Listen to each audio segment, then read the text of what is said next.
responsabilité de l'Arabie Saoudite dans le phénomène terroriste tel que nous l'observons aujourd'hui en Afrique.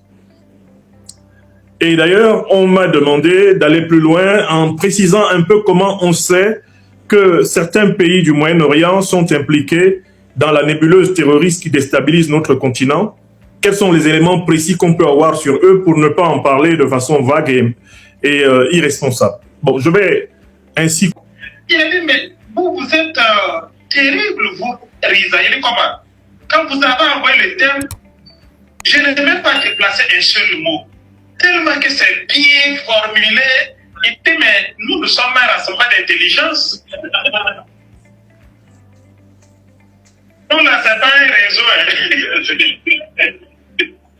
Le président du comité d'organisation, quand il a pris la parole, il dit que le président, le Cordo, a mis à activer son réseau. Il dit, on ne sait pas réseau. Donc, nous ne sommes pas des entrepreneurs politiques. Alors, cela dit, je pense que le professeur camarade Franklin Yamsi est en ligne. Donc, on va lui... Technicien, c'est bon, hein? D'accord, on va donner la parole au professeur pour sa communication, le terrorisme, une guerre de recolonisation, et pour 30 minutes chrono. Merci, professeur, et merci de nous édifier en 30 minutes.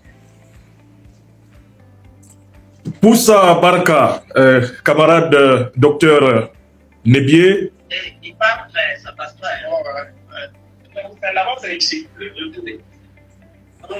Merci de me rassurer si vous m'entendez parfaitement. Nous vous entendons très bien. Je commence par saluer le grand peuple africain du Burkina Faso.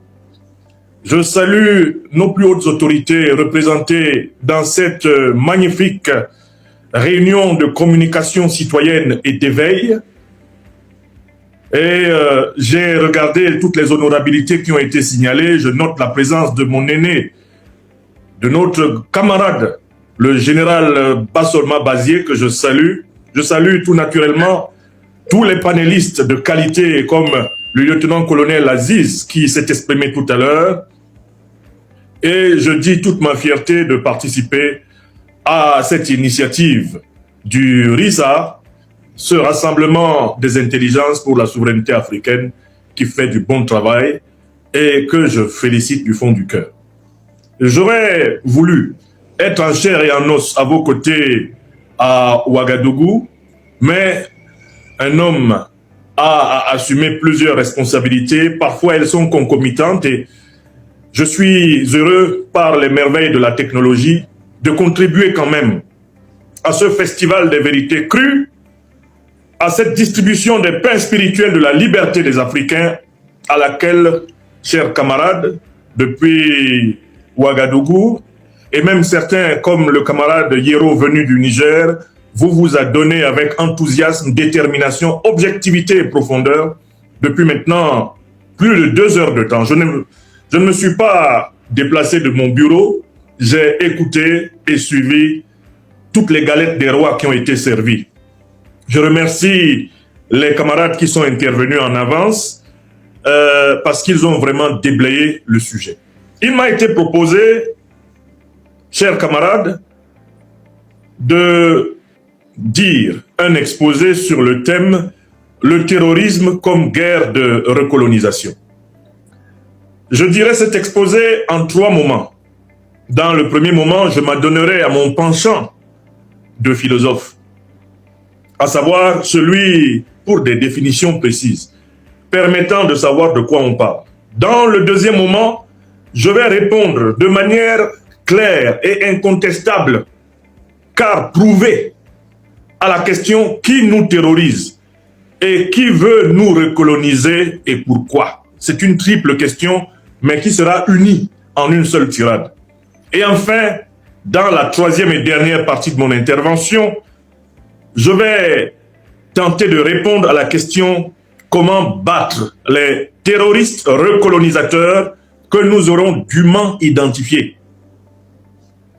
Avant d'entrer dans l'économie des matières de cette conférence, je voudrais saluer les plus hautes autorités de l'Alliance des États du Sahel.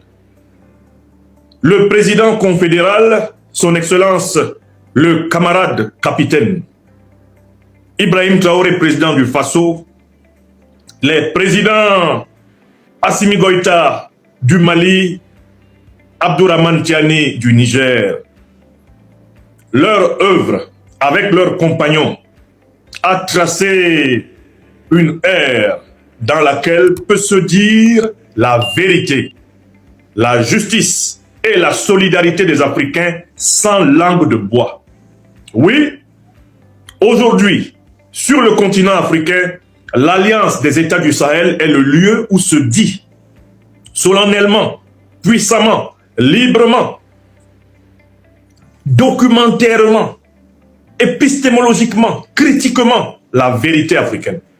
La vérité du point de vue des Africains. Ce sont les révolutions menées au Mali, au Burkina Faso et au Niger qui nous permettent aujourd'hui de nous exprimer franchement, sans contournement, sans logique de bagabaga, pour emprunter la langue ordinaire bambara, parler de notre condition. Cela est possible parce que l'Alliance des États du Sahel existe. Quoi que je sois à Bamako, à distance de chacune et de chacun d'entre vous dans cette salle, je vous prie de bien vouloir acclamer nos leaders qui ont tracé la sphère dans laquelle nous pouvons parler.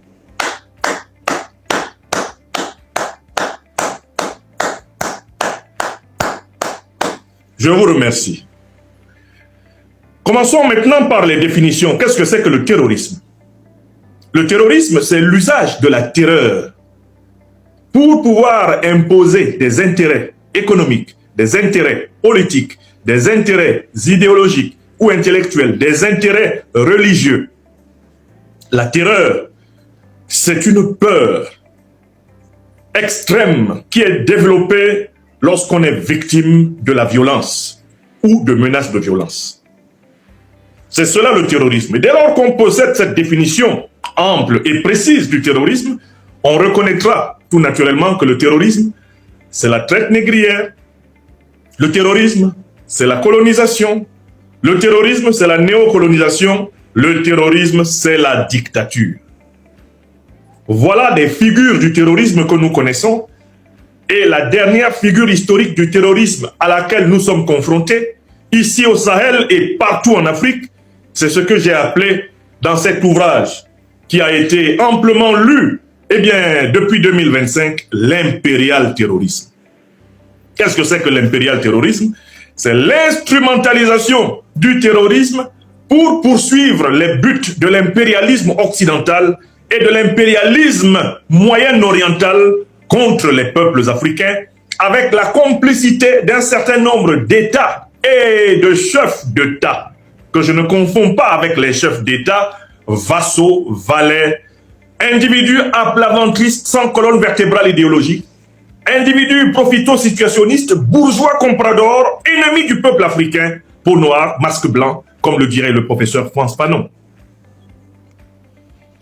Ce phénomène auquel nous sommes confrontés a plusieurs visages, même s'il renvoie à la même définition. Usage de la terreur à des fins économiques, à des fins politiques, à des fins, eh bien, à des fins religieuses, à des fins psychologiques, à des fins militaires.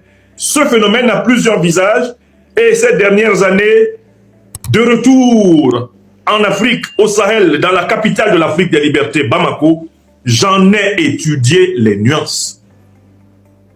Il y a le terrorisme idéologique et intellectuel. Il y a le terrorisme.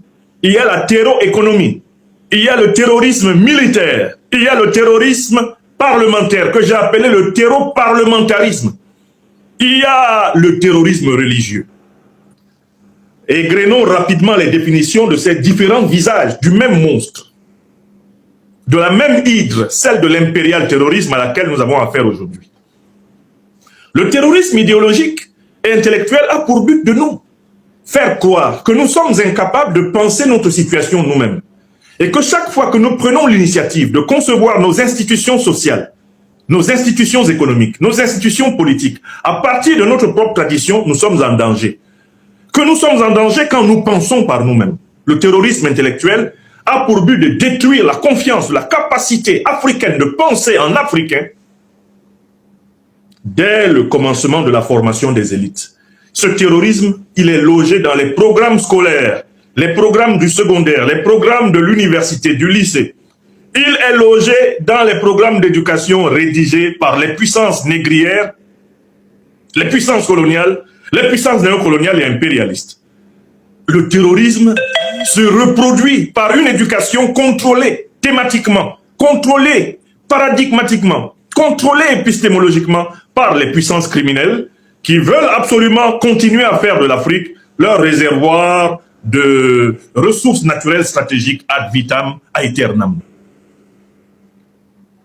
Le terrojournalisme, dont j'ai donné une description complète lorsque j'ai eu l'honneur d'être l'invité spécial des universités africaines de la communication de Ouagadougou en octobre 2025, consiste, sous couvert d'informer l'opinion, d'utiliser les médias mainstream des puissances négrières, coloniales, des puissances impérialistes et des puissances terroristes, les utiliser pour distiller la propagande terroriste et faire croire à l'opinion que le terrorisme est invincible. Quelques figures importantes de ce terrojournalisme sont connues. Au Burkina Faso, Ahmed Newton Bari. Nous avons un individu planqué à Dakar, que nous avons utilement surnommé, eh bien, Serge Daniel Bobo Dada, alias le hibou de Dakar. Nous avons un individu qui est le porte-parole principal des groupes terroristes sur les médias officiels français, un certain Wassim Nasr. Nous avons un certain nombre de médias qui se sont spécialisés dans l'expansion de ce terrojournalisme. Nous les connaissons. France 24, TV5, Jeune Afrique, Le Monde. Et même ces médias se sont mis à dicter leur narratif aux médias européens comme Reuters, aux médias américains comme La Voix de l'Amérique. Ils partagent le même narratif maintenant avec la Deutsche Welle, etc., etc. Nous les connaissons. Nous avons parlé du terrorisme militaire, qui est en réalité le camouflage derrière les groupes terroristes et un certain nombre de pays hostiles à la véritable, pays dont les gouvernements sont hostiles à la véritable indépendance africaine, eh bien de troupes qui maintiennent l'Afrique en guerre permanente. La guerre hybride imposée à l'Afrique à travers ces deux organisations terroristes les plus connues, Al-Qaïda et l'État islamique, n'est rien d'autre qu'en réalité une guerre hybride de la CEDEAO néocolonisée contre l'AES, une guerre hybride du néocolonialisme français contre tous les pays souverainistes, une guerre hybride de l'Union européenne contre l'Afrique en quête de la jouissance d'elle-même dans le cadre de sa responsabilité historique envers ses populations. C'est la guerre de l'OTAN pour imposer sur cette planète l'ordre hégémonique occidental issu des traités westphaliens et issu de la grande et ignominieuse traite négrière des 16e jusqu'au 19e siècle.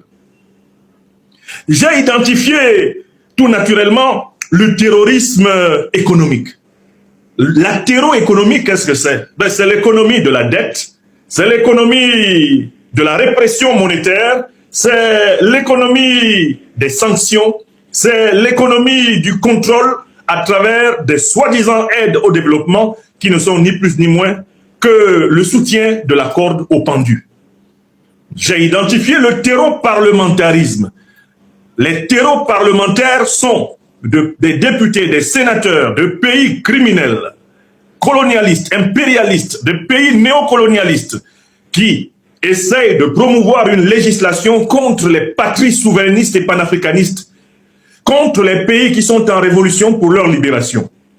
Jouent un très grand rôle dans cette affaire des barbouzes comme le général Christophe Gomard, un très grand rôle de cette affaire, dans cette affaire des barbouzes comme le député Bruno Fuchs. Pour ne citer que cela, parmi tous les terreaux-députés européens qui se sont aventurés à légiférer sur les affaires intérieures africaines.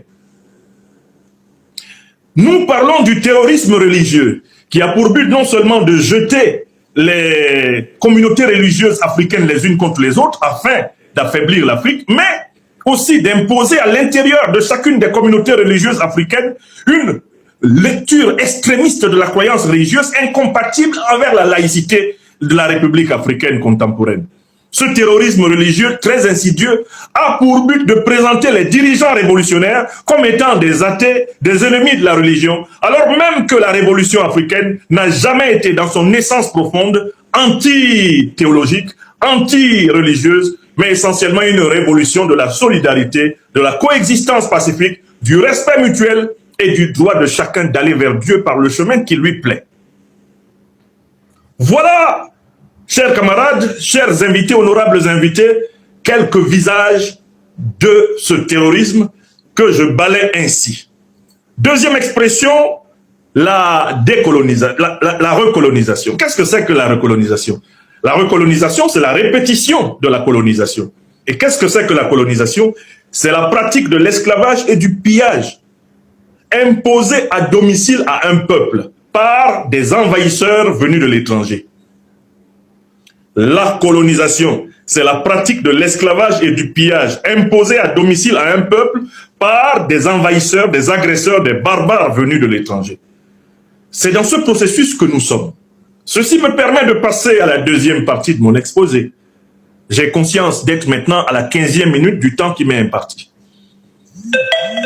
Qui nous terrorise et qui veut nous recoloniser?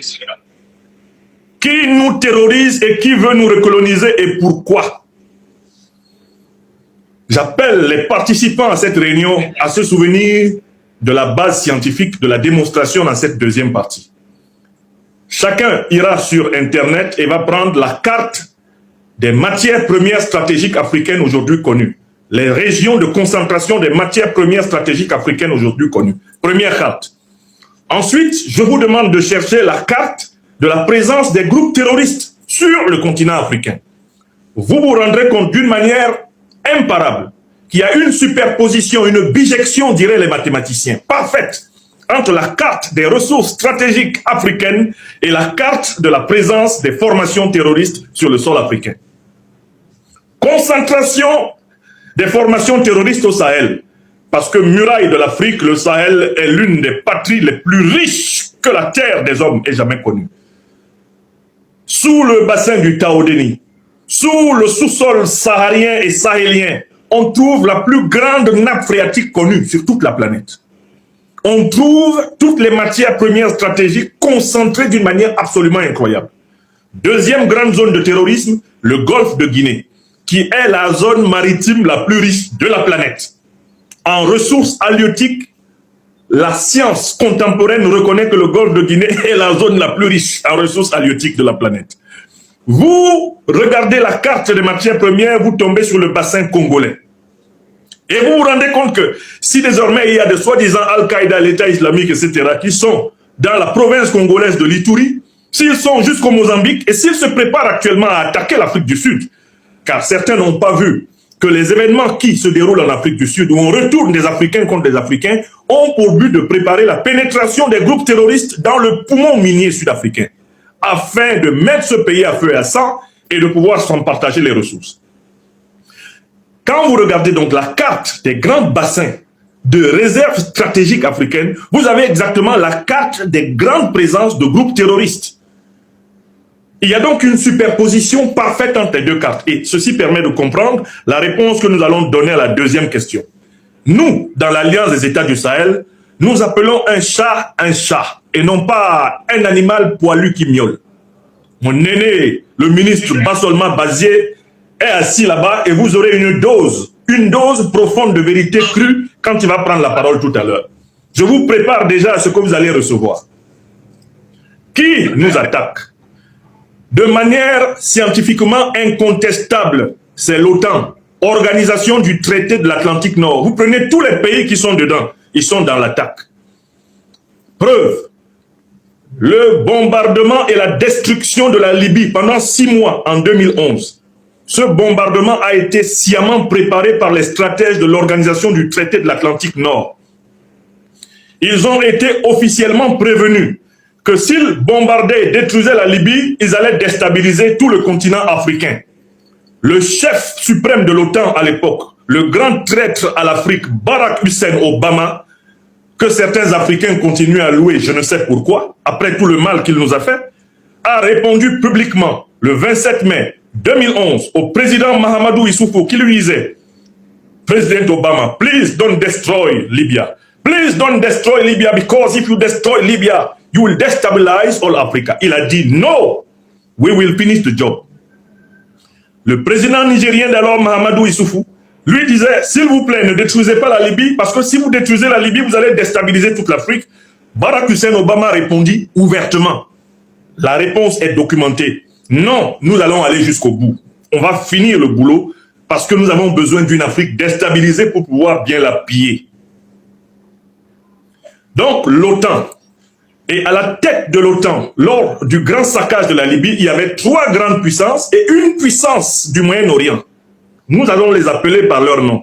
Il y avait donc les États-Unis d'Obama, la France de Paul-Stéphane Sarkozy, Naguib Bokcha, et la Grande-Bretagne de David Cameron. Il y avait un État du Moyen-Orient qui n'a toujours pas reconnu ses crimes contre l'Afrique et avec lequel nous pensons que nos dirigeants doivent prendre un certain nombre de mesures pour leur imposer les réparations. C'est l'État du Qatar. L'armée qatari a participé au saccage de la Libye, ce qui arrive dans toute la bande sahélienne. La responsabilité de l'État du Qatar est directement impliquée et c'est une documentation scientifique. Ceux qui ont des problèmes de référence, allez chercher le livre, il est à Ouagadougou, à la librairie Mercury, vous le trouverez. Les 2 groupes terroristes qui ont accompagné l'OTAN pour saccager la Libye et envahir le Sahel, on les connaît très bien aussi, on a documenté scientifiquement. Al-Qaïda a été créé dans les années 80 par les services de renseignement américains pour combattre les soviétiques en Afghanistan. Oussama Ben Laden, à l'origine, était un agent américain qui, à un moment donné, s'est retourné contre ses maîtres. Mais Al-Qaïda est une organisation terroriste d'origine occidentale. L'État islamique, organisation terroriste créée dans les années 2000, toujours par les services secrets américains. Et cela a été confirmé par l'actuel président des États-Unis d'Amérique, Donald Trump, qui a dit, c'est l'administration Obama et Clinton qui a créé l'organisation terroriste de l'État islamique. J'en ai les preuves.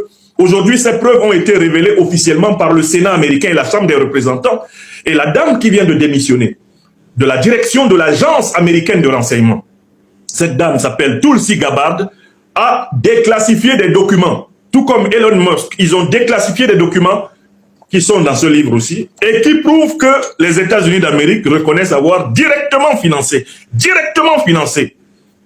les groupes terroristes. C'est-à-dire que les fonds de l'USAID allaient directement dans la caisse des groupes terroristes pendant plusieurs années, et cette situation continue, puisqu'on voit bien les États-Unis d'Amérique, la France, l'Union européenne, faire ami-ami avec un chef terroriste d'Al-Qaïda et de l'État islamique bien connu, l'actuel chef d'État, je ne confonds pas les chefs d'État et les chefs d'État, qui fait office de dirigeant de la Syrie, Ahmed al-Shara. C'est un lieutenant immédiat d'Oussama Ben Laden, de Al-Zawahiri, un lieutenant immédiat de Al-Baghdadi, niveau de position dans la hiérarchie du groupe terroriste numéro 2. C'est lui qui est le meilleur ami de Macron, avec qui celui-ci, ça donne tout naturellement à la lune de miel ces derniers temps. On les voit bras dessus, bras dessous, littéralement, comme d'habitude, dans la confusion des sexes qui caractérise le chef de la junte néocolonialiste et terroriste française. C'est ce monsieur-là qui a reçu des parfums pour lui et sa femme de la part de Donald Trump. Donc nous savons qui nous attaque. L'Union européenne, tout naturellement, qui est un sous-ensemble de l'OTAN, nous attaque. Parce que l'Union européenne suit le doigt sur la couture les orientations de la puissance américaine sur la marche du monde. L'Union européenne, pour prendre une image, est un conglomérat de caniches politiques au service des intérêts du deep state américain et de l'hégémonie occidentale. C'est ce qu'elle est. Les résolutions de l'Union européenne contre le Burkina Faso, le Mali, le Niger ne sont rien d'autre que la mise en œuvre du plan de l'OTAN pour légitimer l'idée d'une agression terroriste militaire contre les pays qui montrent le chemin de la souveraineté à tout notre continent. Il faut bien comprendre pourquoi ils font les résolutions. Parce qu'ils veulent présenter l'Alliance des États du Sahel comme étant une cause de déstabilisation pour la paix et la sécurité et lui appliquer le chapitre 7 de la charte de San Francisco de 1945 qui dit qu'on peut exceptionnellement attaquer tout pays qui représente une menace pour la paix et la sécurité mondiale. Ils créent des résolutions soporifiques pour essayer de se convaincre eux-mêmes qu'ils ont le droit d'attaquer, sauf que nous sommes en 2026, nous ne sommes pas en 1950.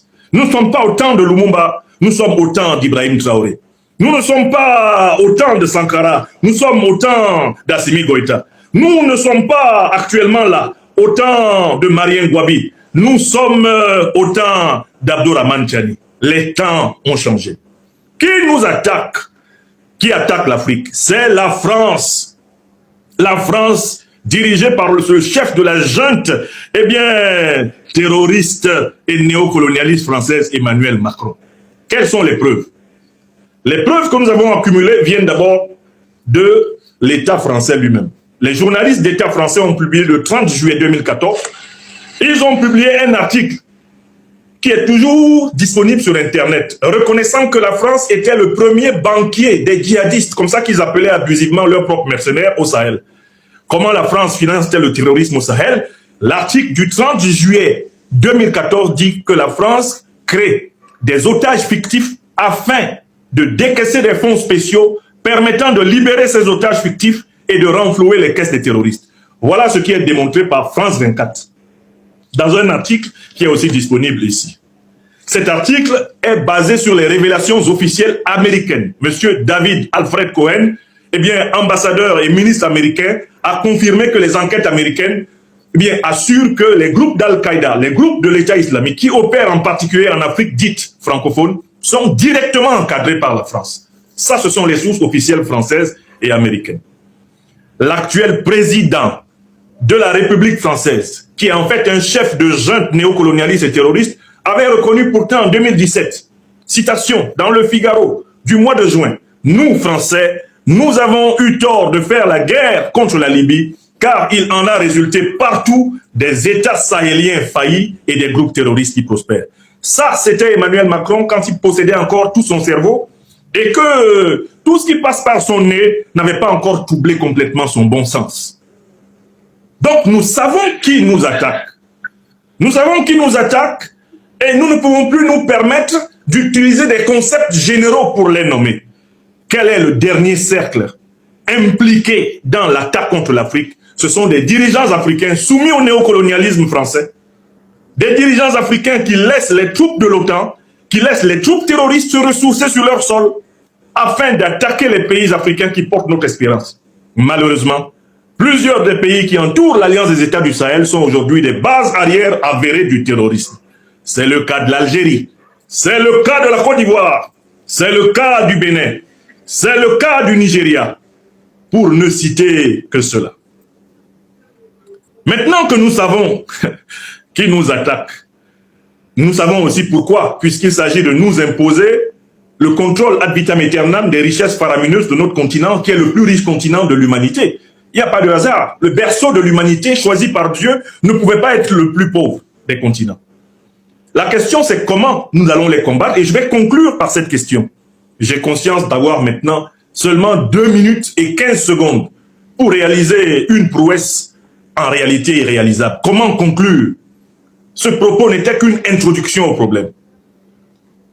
Comment battre les recolonisateurs terroristes? Comment les vaincre?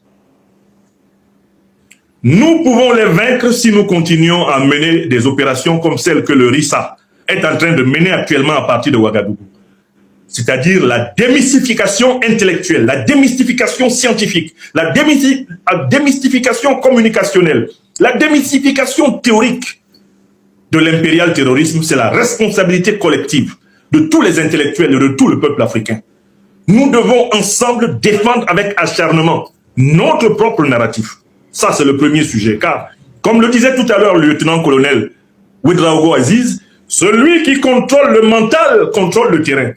Nous devons contrôler notre propre mental. C'est le narratif panafricaniste, le narratif anticolonialiste, le narratif souverainiste. C'est le narratif traditionnaliste africain qui doivent s'imposer. Et le RISA, et l'Institut des peuples noirs auquel j'ai l'honneur d'appartenir, et l'Institut de l'Afrique des libertés que j'anime depuis Bamako, et tous ceux qui se battent, chacun à partir de sa position, nous avons vocation à continuer à remporter la bataille de l'esprit. L'esprit domine la matière, chers camarades, et nous devons donc contrôler ce qui rentre dans le crâne de nos peuples. Si nous maîtrisons ce qui rentre dans nos crânes, nous serons capables de contrôler ce qui sort de nos mains. Premier point. Deuxième point. Comment mener ce combat? Par l'intégration régionale panafricaine. L'Alliance des États du Sahel est le laboratoire de notre libération. Unis et solidaires, nous vaincrons. Divisés et méchants les uns envers les autres, nous perdrons. Mais il y a un troisième niveau où se déroule cette lutte. C'est un niveau extrêmement important, c'est ce que j'appelle la bataille de l'esprit, la bataille spirituelle. Je la distingue de la bataille intellectuelle. Nous devons réapprendre à considérer que nous, Africains, notre première terre sacrée, c'est l'Afrique. On ne peut pas se battre avec suffisamment de courage si on n'est pas capable de se souvenir que là où Dieu Tout-Puissant a voulu que l'homme apparaisse pour la première fois, c'est chez nous. Nous devons apprendre à prier en nous tournant vers le cœur de l'Afrique. Il y a 6000 ans, il y a 4000 ans, il y a 3000 ans, nos ancêtres se tournaient vers le centre de l'Afrique pour prier. Nous devons réapprendre à prier en regardant notre terre d'abord, comme étant une terre sacrée. Oui, il peut y avoir d'autres terres. Jérusalem, la Mecque, je ne sais pas, l'Inde, la Chine, le Tibet peuvent aussi être considérés comme des terres sacrées. Mais nous, Africains, nous devons apprendre à considérer comme la première terre sacrée pour nous, notre terre. Et ce travail-là est fondamental pour la libération du continent du terrorisme. Vive donc ceux qui appliqueront ces trois mesures. La bataille intellectuelle, la bataille de l'intégration militaire, économique, politique, dont l'AES est le laboratoire, la bataille de l'esprit, la bataille spirituelle, le retour aux sources de l'humanité. Chers camarades, voilà ce que je pouvais dire pour introduire, suggérer, stimuler, donner envie à chacun de participer à ce merveilleux combat. Vive l'Afrique libre, vive l'Alliance des États du Sahel, vive nos dirigeants combattants, vive les peuples en lutte. Je vous remercie.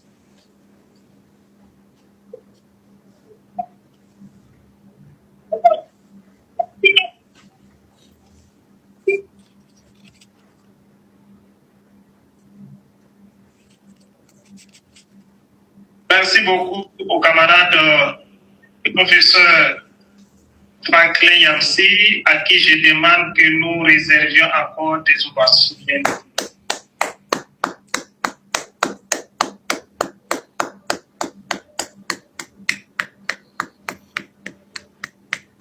Vous savez, souvent il y a des choses que les gens ne veulent pas dire en public.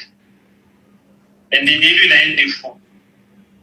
Mon défaut là, c'est que quand je n'aime pas, je n'aime pas. Et je dis souvent que je n'aime pas. La stabilité de l'Arabie Saoudite dans le phénomène terroriste tel que nous l'observons aujourd'hui en Afrique. Et d'ailleurs, on m'a demandé d'aller plus loin en précisant un peu comment on sait que certains pays du Moyen-Orient sont impliqués dans la nébuleuse terroriste qui déstabilise notre continent. Quels sont les éléments précis qu'on peut avoir sur eux pour ne pas en parler de façon vague et irresponsable? Bon, je vais ainsi coupler en fait deux questions qui ont été portées sur ce problème. Comment on sait qu'il y a des pays du Moyen-Orient qui sont impliqués dans le financement, l'armement, le soutien et la médiatisation du terrorisme en Afrique? On le sait par trois sortes de sources. Écoutez-moi bien. 1. Les sources occidentales. 2. Les sources moyen-orientales. Et puis 3. Les sources africaines. Je cite les sources occidentales. Ce sont les sources officielles américaines, les documents déclassifiés américains, mais ce sont aussi les déclarations des principaux responsables des pays occidentaux, les États-Unis, les pays de l'Union européenne. Pour ce qui est donc des sources africaines, il s'agit là des déclarations des responsables des pays africains en lutte contre le terrorisme sur la base de l'exploitation des terroristes arrêtés sur les champs d'opération. Voilà les trois catégories de sources qui nous permettent en effet de citer sans difficulté les pays du Moyen-Orient qui sont en rapport intime avec l'expansion du terrorisme en Afrique. D'abord, les sources américaines. Les documents déclassifiés américains, notamment ceux qui ont été déclassifiés au courant de l'année 2025, depuis l'avènement de Mme Tulsi Gabbard à la tête de l'agence américaine de renseignement. Madame Tulsi Gabbard a d'ailleurs démissionné à la fin du mois de juin 2026. Ces sources établissent de manière imparable que les États-Unis d'Amérique, notamment à travers leur organisation officielle USAID, ont directement financé les groupes terroristes qui prospèrent au Moyen-Orient et en Afrique. Vous notez bien, source 1, source officielle américaine, document déclassifié. Je reste toujours aux États-Unis. L'actuel président américain, Donald Trump, a défrayé la chronique il y a quelques années lorsqu'il a révélé que le groupe terroriste État islamique avait été créé par l'administration de ses prédécesseurs Obama-Clinton. Maintenant, je prends les sources européennes. Les sources européennes, ou globalement les sources du continent européen, on peut citer une source majeure. C'est le ministre britannique des Affaires étrangères en 2005 qui s'appelait Robin Cook. Il a publié une tribune le 8 juillet 2005 dans The Guardian. Je donne les références précises, c'est pour ça qu'on m'appelle le docteur des preuves. Ministre des Affaires étrangères britannique, il affirme que l'expansion du terrorisme, eh bien, au Moyen-Orient et en Afrique, ne peut pas se comprendre sans le rôle direct que les monarchies alliées de l'OTAN, donc l'OTAN et ses alliés du Moyen-Orient ont joué dans l'armement, le financement, la médiatisation et l'hébergement des groupes terroristes. Je cite littéralement, eh bien, Robin Cook, ministre britannique des Affaires étrangères, qui devait d'ailleurs mourir mystérieusement quelque temps après cette révélation. Maintenant, on a ce qu'on peut appeler les sources occidentales, c'est-à-dire les organes de presse officiels occidentaux, comme Reuters, comme France 24, comme RFI, etc. Il y a une foule de preuves. Dans mon intervention tout à l'heure, j'en ai cité une, celle de l'enquête publiée le 30 juillet 2014 par France 24, média dépendant du ministère français des Affaires étrangères, qui a ouvertement reconnu que la France était le premier banquier des soi-disant djihadistes, en fait des terroristes mercenaires, eh bien, au Sahel. Maintenant, deuxième catégorie de preuves qui engagent les pays du Moyen-Orient, ce sont les preuves moyen-orientales elles-mêmes. En 2017, une crise a éclaté entre les pays du Moyen-Orient. Et à cette occasion, l'Arabie Saoudite, les Émirats Arabes Unis, le Koweït, le Bahreïn se sont rassemblés pour accuser le Qatar d'être le principal soutien des groupes terroristes qui ensanglantent le Moyen-Orient et l'Afrique. Vous retrouverez les sources. Eux-mêmes, entre eux-mêmes, s'accusent de terrorisme. C'est pas l'Afrique qui a été la première à révéler que ces gens-là financent, arment le terrorisme. J'ai mis à votre disposition sur ma page Facebook les liens des accusations moyen-orientales contre les pays du Moyen-Orient, leurs accusations entre eux. Comme je vous ai dit, l'une de nos méthodes royales, c'est que nous mangeons notre piment dans la bouche de l'ennemi. Ils se sont eux-mêmes accusés. Les preuves existent. Enfin, troisième niveau, lorsque nos autorités militaires sur le terrain arrêtent des terroristes, notamment quand elles arrêtent des chefs terroristes, ceux-ci reconnaissent qu'ils ont fait allégeance à des organisations terroristes qui sont basées dans les pays du Moyen-Orient. Al-Qaïda et l'État islamique, où se trouve leur chef suprême? Ils vivent au Qatar, en Arabie Saoudite, aux Émirats Arabes Unis. Ils vivent au Moyen-Orient et ils sont protégés par les autorités moyen-orientales. C'est une information scientifique. Donc, chers congressistes, chers panélistes, c'est sans difficulté que nous pouvons dire que la déstabilisation de l'Afrique et du Moyen-Orient n'est pas seulement de l'Union européenne, de la France néocolonialiste et terroriste, c'est aussi le fait de leurs alliés au Moyen-Orient. Leurs alliés au Moyen-Orient, avec des responsabilités variées, c'est qui? C'est le Qatar, c'est les Émirats Arabes Unis, c'est l'Arabie Saoudite, c'est Israël. Israël qui est un pays du Moyen-Orient et qui est l'un des plus grands facteurs de terrorisme d'État dans le monde.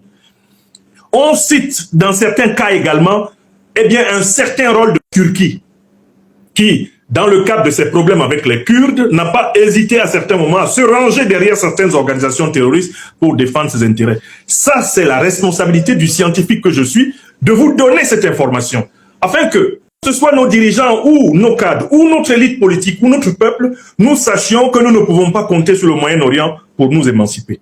Maintenant, je vais regrouper deux autres informations, deux autres questions, parce qu'on m'en a posé 8, je vais regrouper en 3 réponses. Alors, on m'a posé la question de savoir Comment est-ce qu'on peut critiquer les pays impérialistes arabes sans heurter la religion musulmane? C'est exactement le piège qui nous est tendu. On veut présenter la critique et la dénonciation du terrorisme d'État moyen-oriental en Afrique comme étant une haine contre la noble religion musulmane. Nous qui sommes ici rassemblés avons un très grand devoir, celui de ne pas porter atteinte à la liberté de croyance, à la liberté de conscience de nos concitoyens, qu'ils soient chrétiens, qu'ils soient musulmans ou qu'ils soient traditionnalistes, mais affirmer la vérité, la justice, la solidarité, affirmer le bien commun envers et contre tous les chantages. Comment critiquer les impérialistes, donc arabes, sans heurter la religion musulmane? Je ne connais qu'une seule méthode pour cela, c'est la méthode empirique. Il faut constamment marteler les preuves de leurs actions terroristes. Il faut marteler les preuves que je vous ai données. Eux-mêmes s'accusent de terrorisme. Les États-Unis ont déclassifié des documents qui prouvent qu'ils financent des terroristes chez eux. Les terroristes qui sont arrêtés sur notre continent reconnaissent avoir fait allégeance chez des chefs terroristes qui sont basés chez eux. Et quand on prend un pays comme la Syrie, on a à la tête de la Syrie aujourd'hui un chef terroriste reconnu par l'ONU pendant des décennies comme tel, qui était recherché par les États-Unis. Ils avaient même mis de l'argent sur sa tête, Ahmed al-Shara. Aujourd'hui, il est caressé par tous les dirigeants occidentaux. Et Emmanuel Macron, si la polygamie était officiellement autorisée en France, aurait peut-être déjà convolé en juste noces avec Ahmed al-Shara, alias Mohamed al-Joulani, le numéro 2 d'Al-Qaïda et de l'État islamique, qui a été imposé à la tête de la Syrie, avec le soutien de tous ces pays et de l'OTAN récemment. Donc, la seule méthode pour contrer ceux qui veulent confondre eh bien, la critique du terrorisme avec la critique contre la religion musulmane, c'est de citer les preuves de l'implication des États du Moyen-Orient dans le terrorisme. Nous ne citons pas ces preuves parce que ces États sont musulmans. Leur caractéristique de musulmans n'est pas ce qui est en cause. Ce qui est en cause, ce sont les actes terroristes qu'ils posent. Et je voudrais saluer ici le courage extraordinaire du président Ibrahim Traoré, musulman de croyance, chef de l'État du Faso, qui a donné force et vigueur à toutes les institutions de la République pour tenir toutes les religions à bonne distance et dans le respect du bien public, sans pour autant s'attaquer à la conscience, à la liberté, à la croyance de qui que ce soit en tant que tel. Il faut donc ici se baser sur la méthode empirique, citer les faits. Je prends enfin les dernières questions qui m'ont été posées. La question sur le terrorisme intellectuel dans le système éducatif. Un camarade présent là-bas dit « Pour qu'est-ce qui nous empêche de changer les programmes éducatifs et de les amener à exprimer notre volonté d'émancipation et d'identité africaine ?» Camarades, la majorité des 54 pays africains aujourd'hui est dirigée par des néocolonisés, des valets, des vassaux. Vous ne pensez quand même pas qu'un gouvernement néocolonial, un gouvernement de valets et de vassaux, va réformer le programme éducatif de telle façon que le peuple soit éduqué à se libérer contre la domination. Voilà le premier obstacle. Tant que des révolutions populaires progressistes ne sont pas installées dans la majorité des pays africains, on continuera à enseigner la morale, l'histoire, la théorie, le droit, la philosophie des dominants. Premier problème. Deuxième problème, la perte de la capacité épistémique chez nous-mêmes, les Africains. Il semble que pour beaucoup, l'école ait été l'occasion de perdre leur génie propre, c'est-à-dire la capacité d'entreprendre intellectuellement, de créer des théories, de penser. Or, penser, c'est créer des concepts pour résoudre les problèmes de la société et du monde dans lequel on se trouve. Nous devons reprendre confiance, pleinement confiance à notre capacité de créer des idées. C'est par là qu'on combat le terrorisme intellectuel. Je cite rapidement quelques théories qui relèvent de ce terrorisme intellectuel dont j'ai voulu parler, chers camarades. Par exemple, la théorie productiviste, celle qui dit que le but de l'économie, c'est de produire plus, pour consommer plus, pour gagner plus. Nous devons dépiéger cette théorie dans sa version capitaliste ou dans sa version socialiste. Autre exemple, la théorie du genre, celle qui essaye de nous faire croire qu'on peut changer de sexe sur un hop de la tête, par simple décision aléatoire. Nous devons chasser cette théorie de tous les manuels d'enseignement et réaffirmer la complémentarité du masculin et du féminin et la non-existence d'une troisième solution. Soit tu es garçon, soit tu es fille, Soit tu es homme, soit tu es femme, et il n'y a rien d'autre chez nous. Notre théorie, quant à elle, affirme la complémentarité des deux faces du genre humain, et ces deux faces sont unies sous le principe, eh bien, de communion divine. Un troisième domaine de théorie terroriste, la théorie de la démocratie. Nous avons tous été éduqués à essayer de dire aux gens que le seul système politique fiable, le seul état de droit fiable doit être démocratique. C'est faux. C'est du terrorisme intellectuel. On nous a lobotomisé, on nous a imposé que les seuls systèmes politiques viables étaient les systèmes démocratiques. Et ceux qui nous l'ont imposé ont 12 monarchies en Europe et ils ont comme alliés au Moyen-Orient des pays qui ne pratiquent pas le système démocratique. Donc voilà également un domaine de terrorisme intellectuel dont nous devons nous libérer. Les camarades posent la question. Il y a un projet d'installation d'une ambassade des extraterrestres au Burkina Faso. Qu'est-ce que nous en pensons? Je veux bien réagir là-dessus. Camarades, ce sont des questions extrêmement délicates. Premièrement, l'État n'a pas vocation à dicter ce que les gens doivent croire. Si les gens croient qu'il existe des extraterrestres, c'est pas le problème de l'État. C'est même pas le problème de l'État également de savoir si les gens ne croient pas. Ce qui est important ici, c'est de se demander très clairement, ce mouvement raélien qui veut installer une de ses antennes au Burkina Faso, par qui est-il financé? Quels sont les lobbies politiques? Quels sont les lobbies économiques qui sont derrière le mouvement créé par Claude Gorillon en 1974? Quel est l'intérêt que ce mouvement se développe au Burkina Faso alors qu'on sait qu'il a créé la société CloneAid, une société de recherche en clonage humain fondée par ce mouvement ayant pour but de promouvoir le clonage et la manipulation génétique comme étant des clés de l'immortalité. Est-ce qu'on peut autoriser ça au Burkina Faso aujourd'hui? Je ne crois pas. Quand je regarde l'état de la législation et l'esprit de la révolution. Il parle, ce mouvement-là, de géniocratie, un concept politique ayant pour but un système de gouvernement mondial où le pouvoir serait réservé aux individus dotés des quotients intellectuels les plus élevés. Est-ce que dans la révolution populaire progressiste, une telle idée est tolérable? Non plus. Donc, je pense qu'il faut, sans tomber dans une obsession, dans une paranoïa, examiner les prétentions de toutes les croyances religieuses à influencer l'ordre politique et se demander parmi ces prétentions lesquelles sont conformes à la Constitution et lesquelles ne le sont pas. Quand il y a des prétentions non conformes à la Constitution, de tels mouvements doivent être tout simplement interdits. Enfin, il y a quand même une question derrière. Camarades, existe-t-il ou non des extraterrestres? Mais cette question ne peut pas avoir de sens dans une société où à plus de 90% nous sommes convaincus que Dieu existe. Nous sommes convaincus que nos ancêtres, eh bien, qui ont été angélisés existent. Nous sommes convaincus qu'il existe des entités surnaturelles dans la tradition africaine, qu'il y ait de l'intelligence surnaturelle, de l'intelligence extraterrestre, c'est une évidence. Tout notre problème, c'est que derrière ces mouvements, on ne veut pas installer des lobbies de l'impérial terrorisme qui, sous couvert, bien sûr, de servir des causes apparemment neutres, seront là pour nous fragiliser. Alors, enfin, les laboratoires d'analyse biologique, de protection de la population, le terrorisme monétaire. Camarades, c'est la responsabilité de l'État de procéder au filtrage de tous les produits alimentaires. Nous devons créer rapidement, pour le Sahel et même pour toute l'Afrique noire, une immense agence eh bien, de surveillance biologique des produits alimentaires, de tout ce qui est consommé par les Africains. Le président Ibrahim Traoré a levé un point de voile récemment dans sa visite dans la région de Yabda, en rappelant qu'on lui a proposé d'inoculer à une partie des populations de son territoire des substances de nature à détruire la capacité de penser. Mais moi, j'ai publié en 2022 une étude prouvant qu'il y a des laboratoires biologiques qui fonctionnent depuis plusieurs décennies en Afrique pour détruire notre fécondité, pour détruire notre capacité cognitive, pour détruire même notre capacité en quelque sorte comparative. J'ai aussi souligné qu'il est dangereux de voir comment les brasseries ont pris du pouvoir chez nous. Il faudrait mener une enquête sur tous les produits alcooliques qui nous sont servis. Dans mon pays natal, le Cameroun par exemple, on est pratiquement à une dizaine de brasseries et je ne crois pas que ces brasseries soient l'objet d'un contrôle scrupuleux quand on est en contexte d'État corrompu. Le terrorisme monétaire.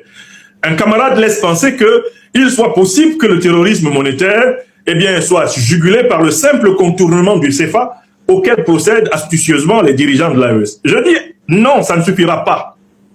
Ça ne suffira pas, il faudra supprimer le CFA. Pourquoi? Parce que dans tous les cas, Paris conserve la planche à billets. Et c'est grâce à la planche à billets que le terrorisme est financé en Afrique. C'est quoi la planche à billets? À Chamalières, la France fabrique du CFA. elle le met à la disposition d'États qui se sont soumis à l'OTAN, qui se sont soumis au néocolonialisme français, d'États qui hébergent les groupes terroristes. On met ces biens neufs à la disposition de ces États financent les groupes terroristes, et les groupes terroristes achètent sur le terrain tout le matériel dont ils ont besoin pour vivre. Et ils parviennent même à acheter les armes.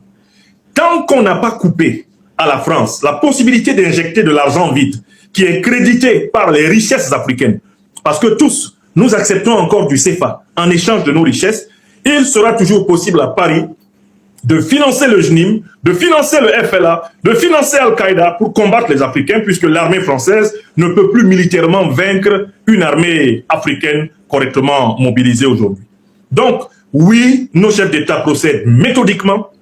Ils sont en train de démanteler en réalité le franc CFA, mais il va falloir le supprimer. Parce qu'en dernière analyse, en réalité, à travers le franc CFA, la France finance le terrorisme dans la poche des Africains. C'est-à-dire que c'est l'Afrique qui donne les richesses permettant aux terroristes de vivre contre elle.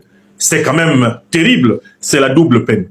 Voilà, chers camarades, quelques réactions que je tenais à donner devant la richesse des questions qui me sont posées. Je vous remercie. Merci infiniment. Camarade Yamsi, par la magie de la technologie, nous ensemble. Merci. Je suis en train de me demander si il n'y avait pas eu ce problème de maladie là et puis le professeur Yamsi était physiquement parmi nous. Je vous assure que ça allait être encore plus magique. Mais quand cela ne tient, merci. On est sûr que on aura un autre plateau où on sera ensemble. Merci beaucoup. Merci. Et je donne la parole à mon grand frère, le général. Merci beaucoup. Pas seulement pour répondre également à ces questions. Et comme vous connaissez le principe,